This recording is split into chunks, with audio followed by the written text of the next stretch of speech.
మీఖాత్ నుండి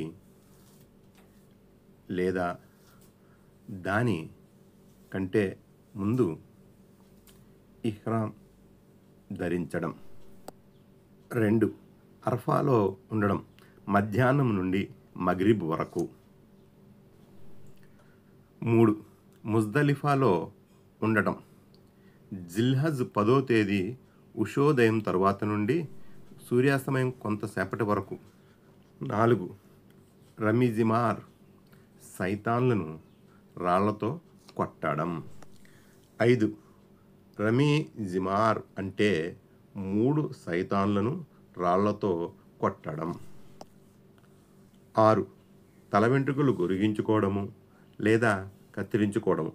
పురుషులు తల వెంట్రుకలు గొరిగించుకోవడం ఉత్తమం. 7.